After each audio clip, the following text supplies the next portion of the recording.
SJC-13245, Nathanael Perez v. Department of State Police.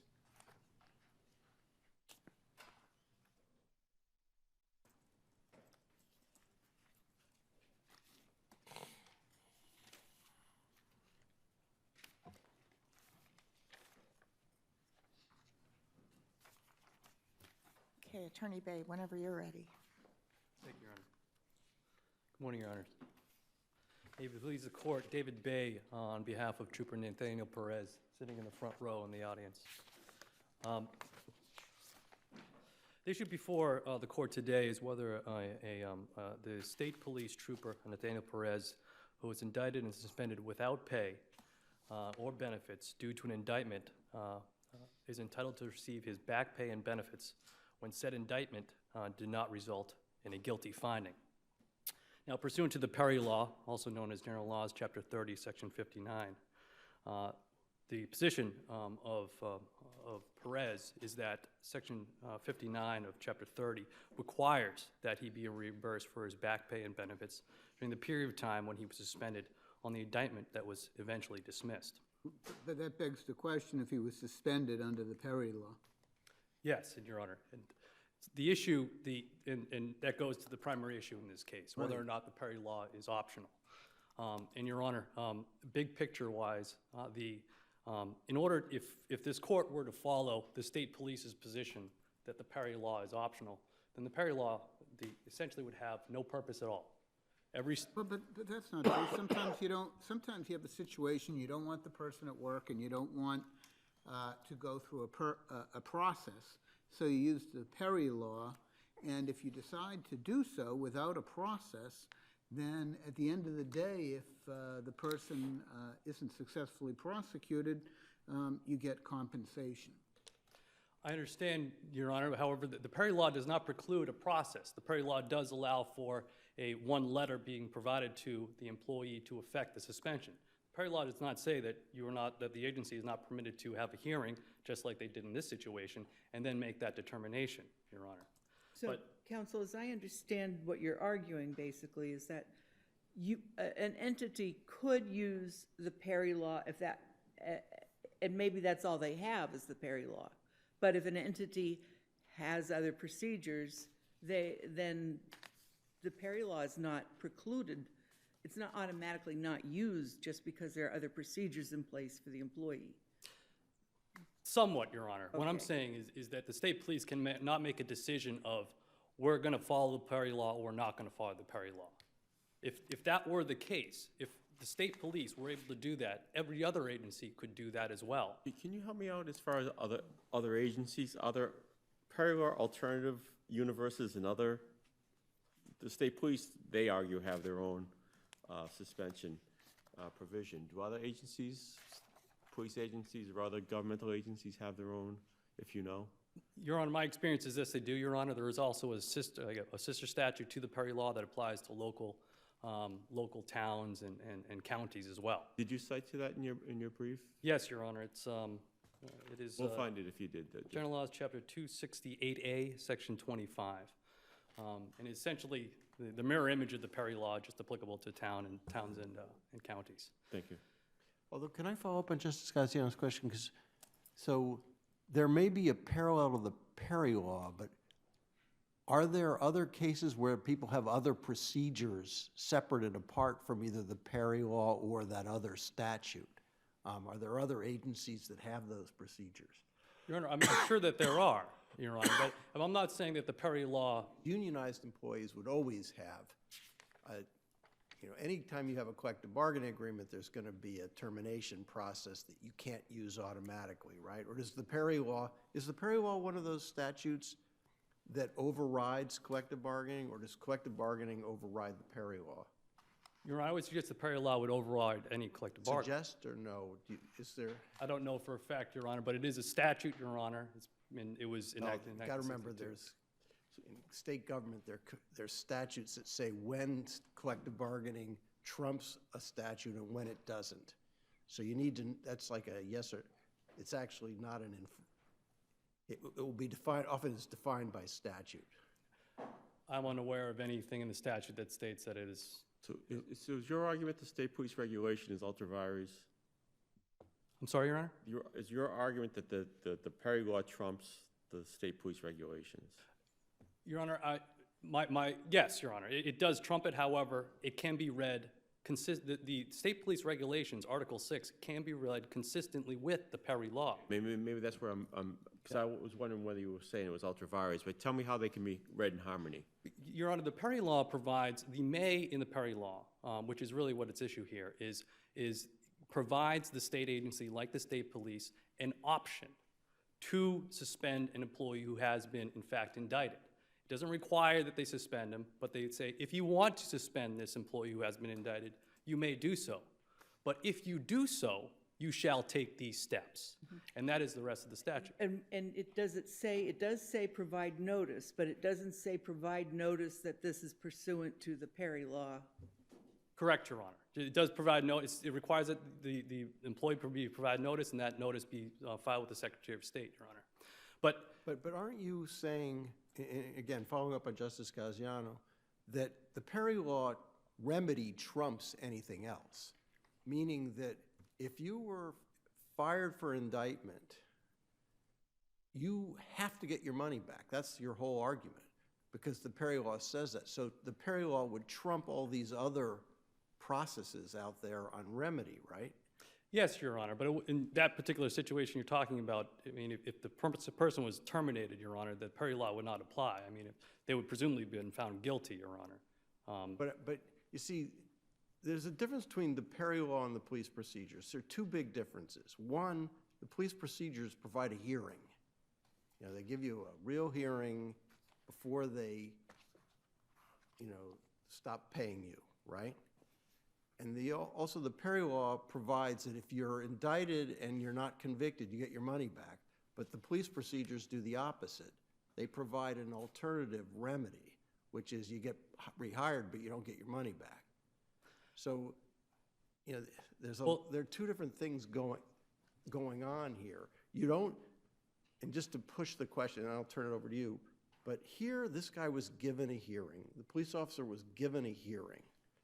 Perry law, very purpose, doesn't provide a hearing. It just allows the governmental entity to get rid of someone when they've been indicted and avoid all of the hearing process and arbitrators and everything else, right?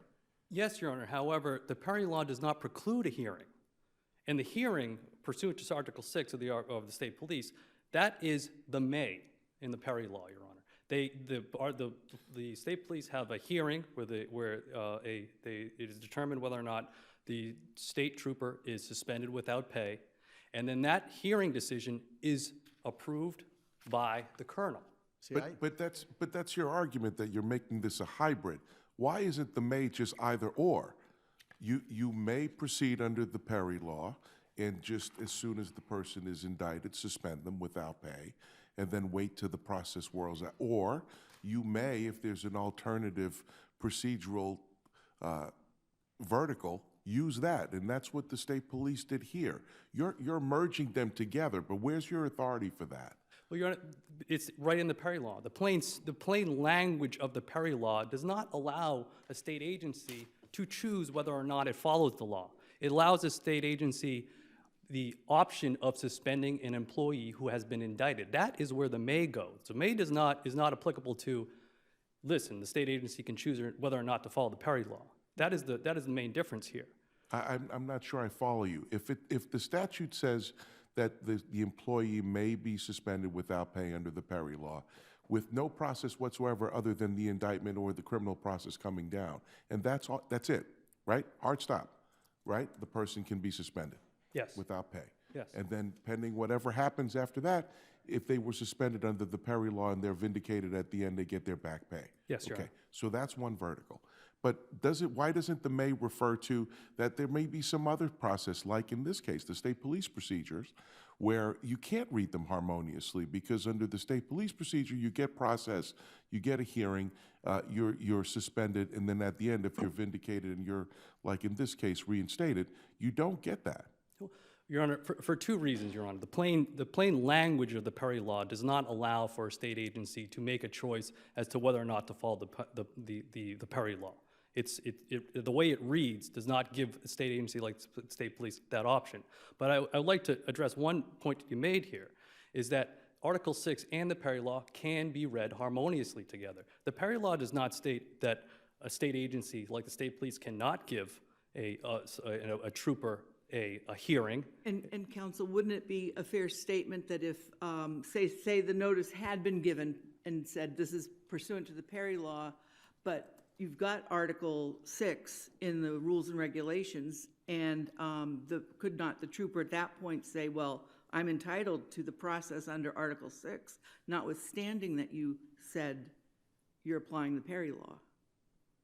I'm sorry, Your Honor, I'm not following. You could apply. helping you out.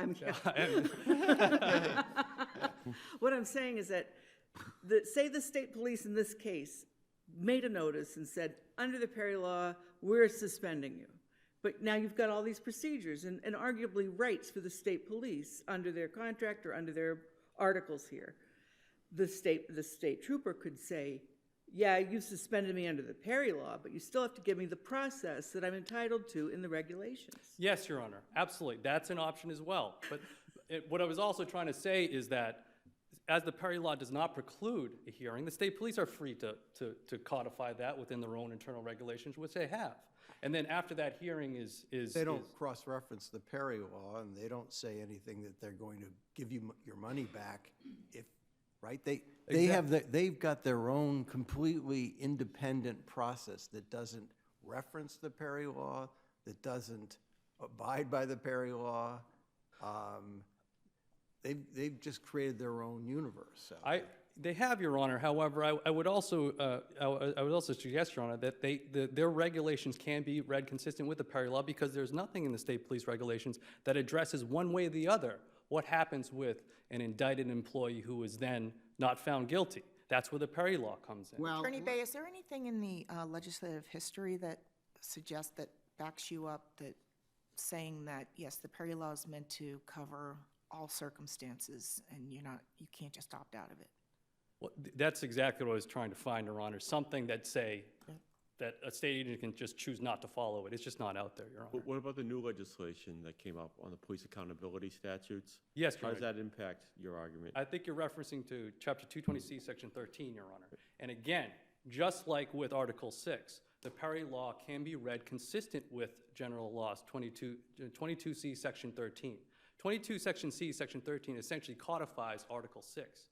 And in no location in 22 Section 13 is the situation, as we have here, addressed, where an indicted employee is then no finding of guilty is found as that employee. So that's evidence that the legislature recognizes that they're independent entity routes, essentially. No, they can be read harmoniously together. There was no, the trial court judge noted that since it wasn't addressed in the new 22C Section 13, that it should be held against us. However, it's just not simply mentioned. And I see that as the legislature saying, okay, well, we don't have to address a situation where the indicted employee is not found guilty because we already have the Perry Law here. So why would we address it again? plus another route. Why don't you address what's going to be the state police argument, which is that the Rule 6.2 comes from the enabling statute, 22C Section 3. That's its source. And that when you look at the Perry Law, the may is, as Justice George has suggested, they may use it or they may not use it. But if they do use it, a suspension under this section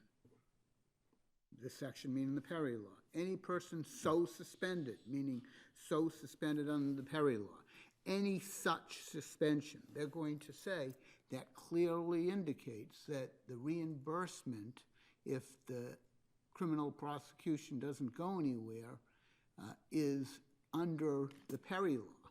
And they were going to argue that if the suspension isn't under the Perry Law, then there is no reimbursement.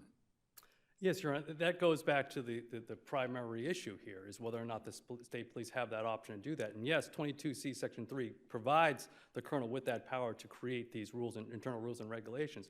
But those internal rules and regulations must be compliant with existing law, such as the Perry Law that's on the books.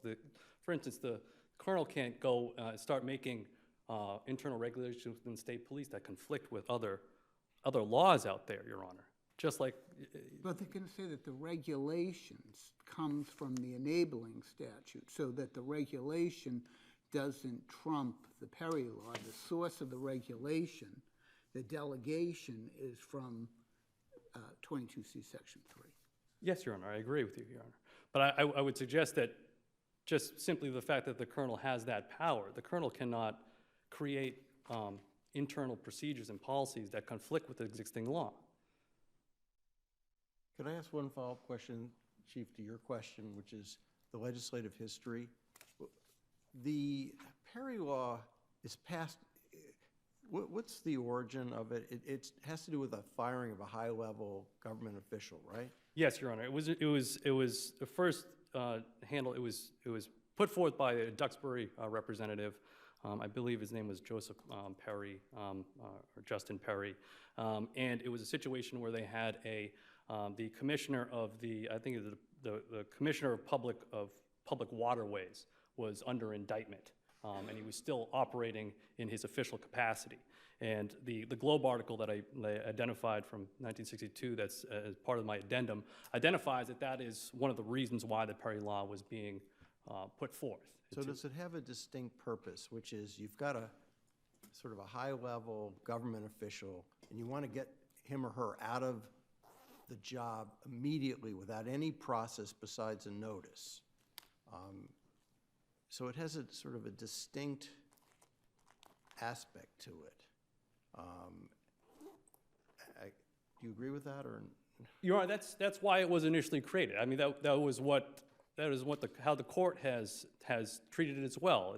I think the language is to deal with the untenable situation where you have someone in a position of a public employment who is also performing their duties but also being indicted. They wanted an opportunity to have that person not be in their official capacity anymore. That is the purpose of it, Your Honor. But it also, Your Honor, in that same vein, as the court has addressed this, and as this court specifically has addressed it, is that the converse should also be true, a fundamental fairness. If this individual is indicted and they are suspended, if they're not found guilty, then they should receive their back pay and their back benefits. But Your Honor, I think the central argument here, though, Your Honor, I need to keep going back to it because. Wait a minute, I'm sorry. When I hear I need to go back to it, and we're past time, I'm gonna have to ask you to stop. I didn't even realize So, that. no problem, thank you. Thank you very much, Your Honors. And I'll ask Attorney Brunelli. Good morning. May it please the court. My name is Dan Brunelli. I am staff counsel for the Department of State Police. The decision of the Superior Court judge to award summary judgment to the department should be affirmed as there was no error of law.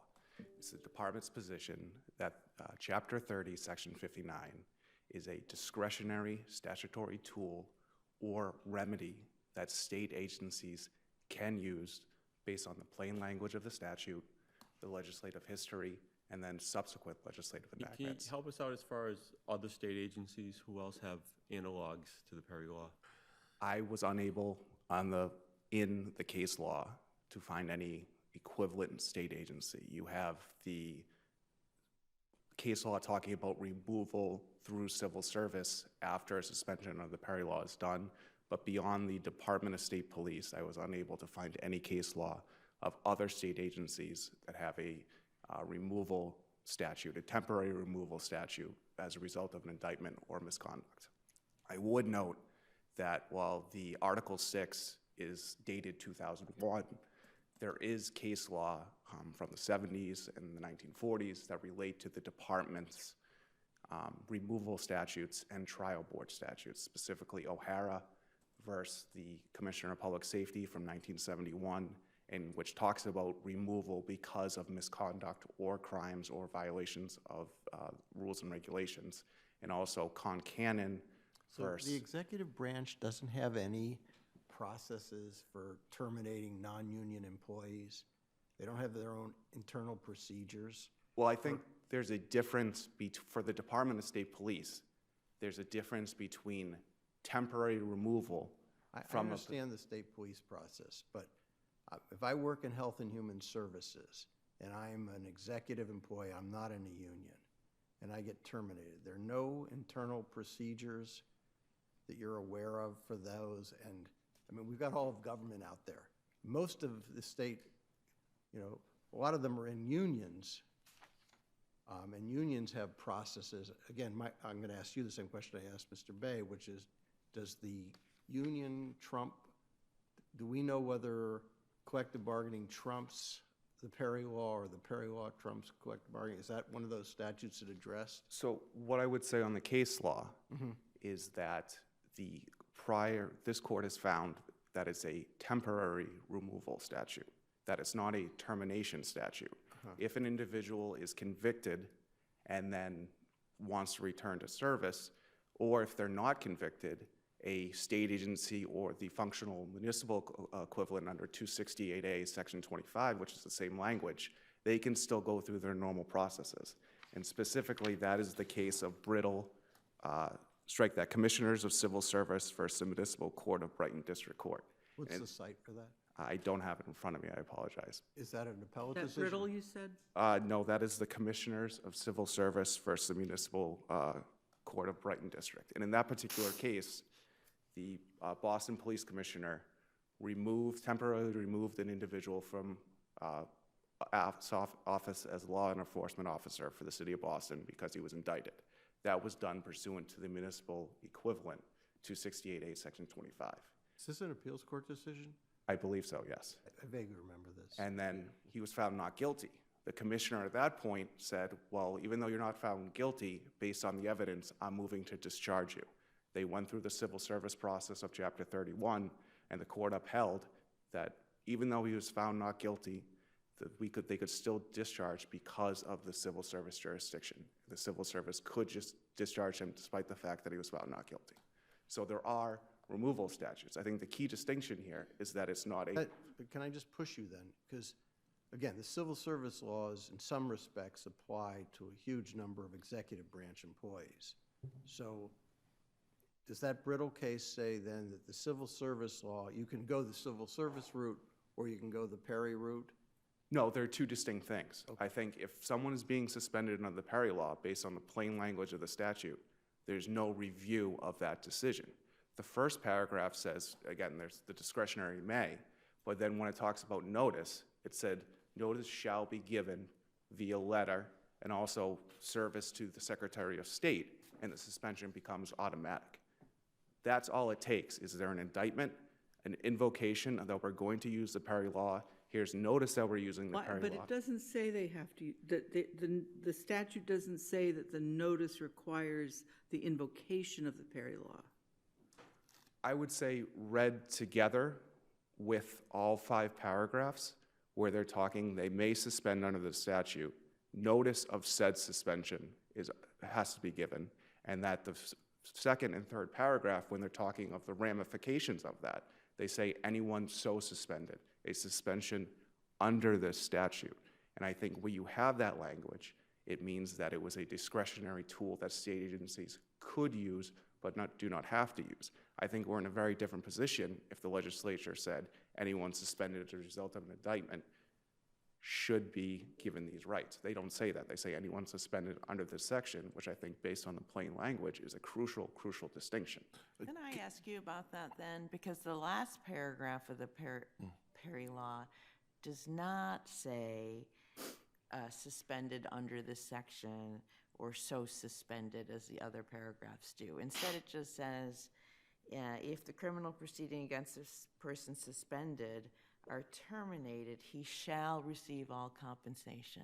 And I acknowledge that, but I think it does have, as the trial court judge pointed out, it has to be read harmoniously together. Right, and I guess my question for you is, if it's read harmoniously with the rest, and the rest said so suspended under this section, and this one doesn't, usually that means something in statutory construction. Usually in statutory construction, where the legislature has chosen in other versions to note the suspension under this section and doesn't specifically under this last paragraph, it means something.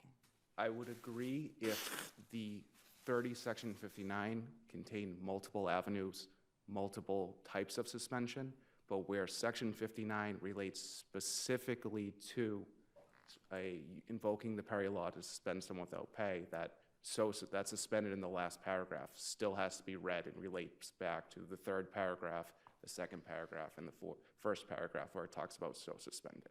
Where there's only that portion of the statute, there's no other alternatives under 59. It's one procedure that it read a suspension under this statute has to receive their back pay. Not anyone suspended because of an indictment receives back Even pay. though that's literally what it says.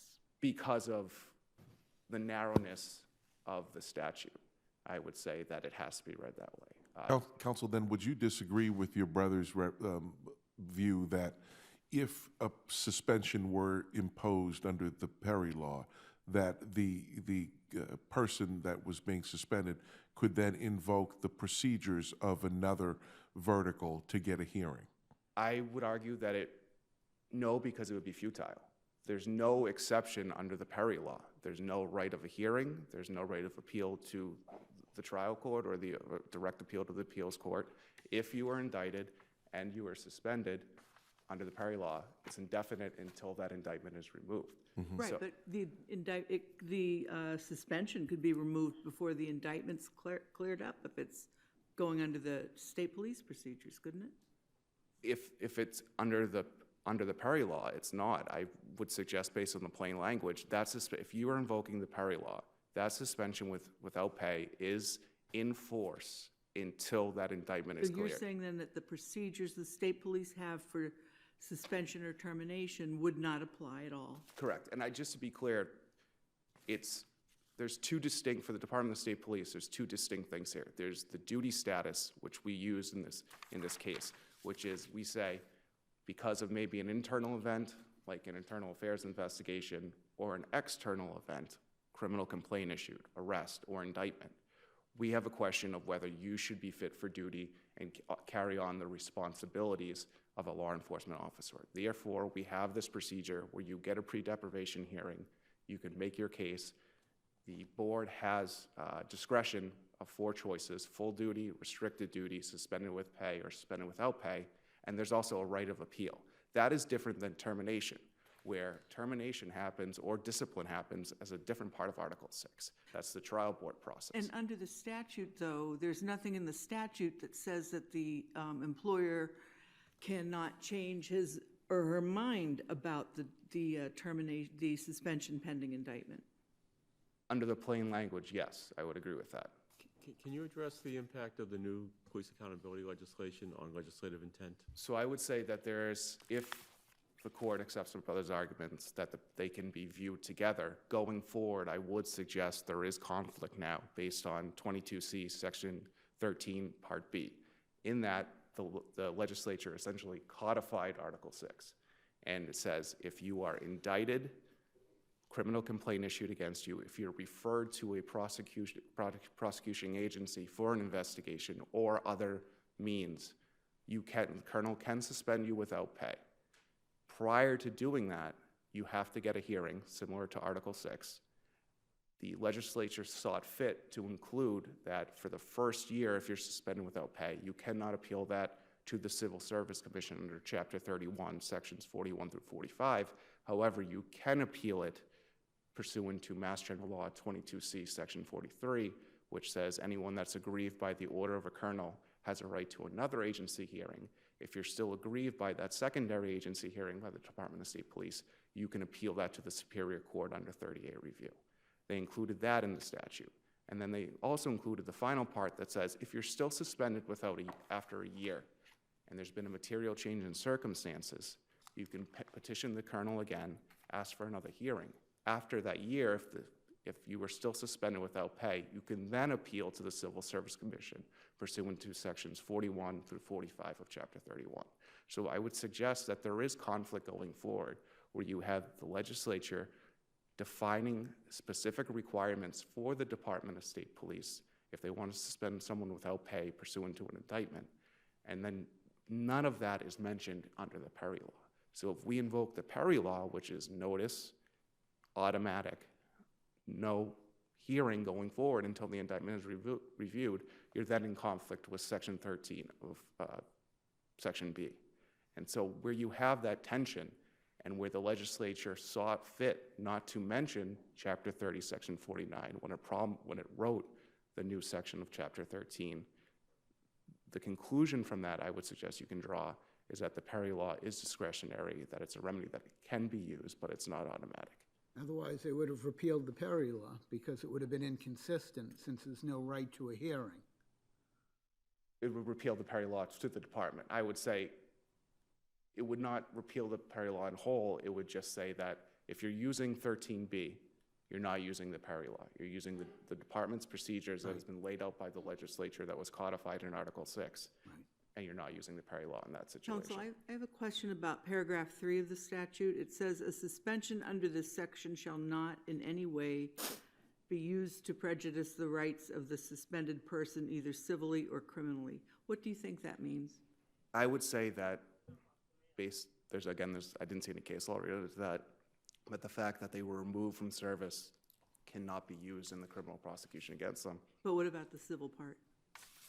That judge, or if there's a civil litigation related to the position of that the judge or jury could not draw a negative inference that they were suspended pursuant to the So Perry you would law. say it'd have to be a court case? Correct. That's how I read it. It wouldn't be the regulations or any due process system that's been set up internally in the department? No, I would say civilly or criminally, it would be that you couldn't relate to specifically a court process. And then the final point that I would like to make is that while the case law is limited on this, I would suggest, while it's not exactly similar, the case that this court decided last year of Moore versus the Executive Office of the Trial Court has some precedent in this type of case, where you have this court found in that case that the trial court administrator, pursuant to 211B or 219B, whatever their enabling statute was, the trial court could promulgate regulations related to the removal of trial court employees. In that particular case, this court found that because they had promulgated regulations to that statute that warranted a removal without pay, with no avenue for back pay, that was fine based on the enabling statute. And I would suggest it's a similar position here, where the state police has its own enabling statute, where it's promulgated regulations that include the step process of a notice, pre-deprivation hearing, and then a right of review. It is permissible under that enabling statute, and the Perry law is discretionary. Okay. Seeing no further questions, I would rest on my brief.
SJC-13269, LaForte Enterprises, Inc., v. Lantern 18 LLC, and others.